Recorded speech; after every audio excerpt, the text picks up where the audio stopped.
Hi friends, welcome back to Rakshita creations. ఈరోజు మనం పానీపూరి గురించి తెలుసుకుందామండి. పానీపూరి భారతదేశంలో అత్యంత ప్రజాదరణ పొందిన వీధి ఆహారాలలో ఒకటి. వీటిని చింతపండు నీరు అంటే పానీ, బంగాళదుంపలు, శనగలతో నింపుతారు. పానీపూరి రుచికరమైనది అయినప్పటికీ దాని వినియోగంతో సంబంధం ఉన్న కొన్ని ఆరోగ్య ప్రయోజనాలు అలాగే కొన్ని నష్టాలు ఉన్నాయి. పానీపూరిలో ఉపయోగించే కొన్ని పదార్థాలు జీర్ణక్రియకు సహాయపడతాయి. పుదీనా, కొత్తిమీర వంటివి జీర్ణ ఎంజైములను ఉత్తేజపరిచేందుకు, అజీర్తిని తగ్గించడానికి సహాయపడుతుంది. అలాగే పానీపూరిలో ఉపయోగించే కొన్ని పదార్థాలు విటమిన్లు మరియు ఖనిజాలను అందిస్తాయి. బంగాళాదుంపలు విటమిన్ సి మరియు పొటాషియం యొక్క మంచి మూలం, అయితే శనగలు ఐరన్, ఫోలేట్ యొక్క మంచి మూలం. పానీపూరిలో ఉపయోగించే కొన్ని పదార్థాలు నోటి పూతలను నయం చేయడానికి సహాయపడతాయి. పుదీనా, కొత్తిమీర వంటివి యాంటీ బ్యాక్టీరియల్ లక్షణాలను కలిగి ఉంటాయి. ఇవి నోటిపూతలను కలిగించే బ్యాక్టీరియాను చంపడానికి సహాయపడుతుంది.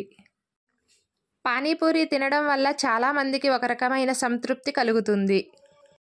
ఇది వారి మనసును ఉత్తేజపరుస్తుంది, వారి మానసిక స్థితిని మెరుగుపరచడానికి సహాయపడుతుంది.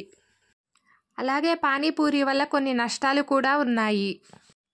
పానీపూరిలో అధిక క్యాలరీలు ఎక్కువగా ఉంటాయి. ఒక ప్లేటు పానీపూరిలో 200 నుండి 300 క్యాలరీల వరకు ఉండవచ్చు. ఇది బరువు పెరగడానికి దారితీస్తుంది. వీధి వ్యాపారులు తరచుగా అపరిశుభ్రమైన పరిస్థితులలో పానీపూరిని తయారు చేస్తారు. ఇది కలుషితానికి, ఆహారం విషానికి దారితీస్తుంది. అదేవిధంగా పానీపూరిలో ఉపయోగించే కొన్ని పదార్థాలు జీర్ణ సమస్యలను కలిగిస్తాయి. చింతపండు నీరు, మసాలాలు కడుపులో మంటను, అజీర్తిని కలిగిస్తాయి. సోడియం అధికంగా ఉంటుంది.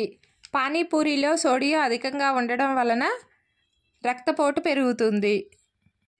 అందుకని ఆరోగ్యకరమైన పదార్థాలను ఉపయోగించి పానీపూరిని తయారు చేసుకోవడం మంచిది.